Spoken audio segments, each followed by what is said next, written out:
ready to blow your candles? I got a 1, 2, 3. Happy birthday, guys! Happy birthday, Jillian Ward! Michael Singer, happy birthday! Ito pa! Guys, blow! Woohoo! 1, 2, 3, go! Happy birthday! 1, 2, 3! Happy birthday! Yay! Palakpakan naman mga kapuso! And now, samahan po natin ang My Ilonggo Girl Cast para sa isang... Ay! Thank you. Ang wish ko, good health palagi. Sana po tuloy-tuloy ang mailonggo girl na magpasaya sa mga tao. Ilang season ang wini-wish mo na magkaroon? Ako, sikat Season 300. sikat na po ang bahala. And Amen. always, i-protect yung family ko, especially yung mama ko nanonood. Nandiyan siya sa backstage. I love you, mama. Ayun lang po. And I love you, guys. Yan! At kasi yung ng isang katobang na Jillian. Guys, palakpakan natin si Jillian Lookalike! Mag-isa pang song? Aba! Oo. Ano ba ang isang song? Mag-isang song? Bago nyo kami ang guys! Ang ganda pa! Wow! We are celebrating your birthday, guys! Dahil si Jillian Ward and Michael ay pareho nag-celebrate ng kanilang birthday this February. Okay, guys? Sabay-sabay! Happy birthday! Happy birthday!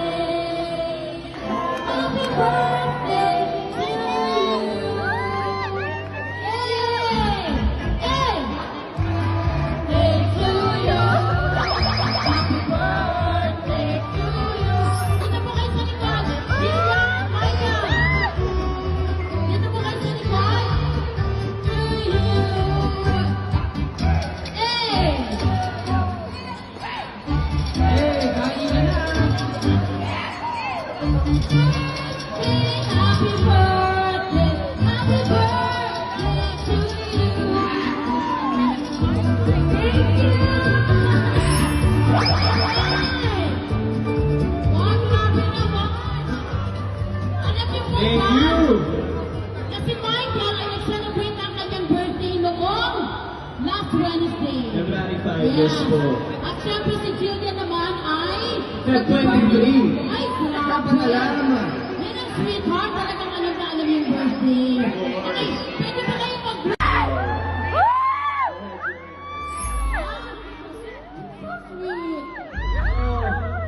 Pag nakaharapan niyo kasi si Jill, pag nakita niyo in person, di ba napakaganda? Of course! Siguro masasabi ko yung chemistry. Totoo lang eh. She's brand new eh. O baka nasa likod na tayo mamaya. At saka, yun nga yung sinasabi ko kay Jillian, napakasipag yung gumawa ng content. Ako? Di ba si Michael, grabe ang kulit niya, napakakulit talaga. So, sa kanila.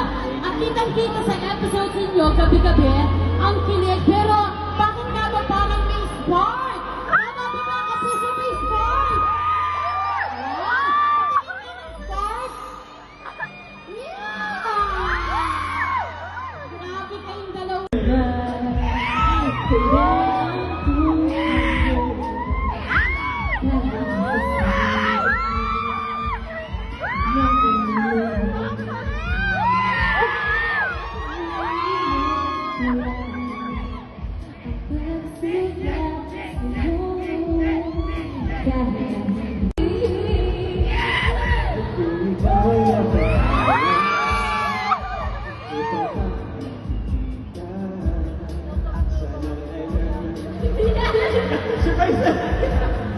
Kakausap lang ikaw sa nararamdaman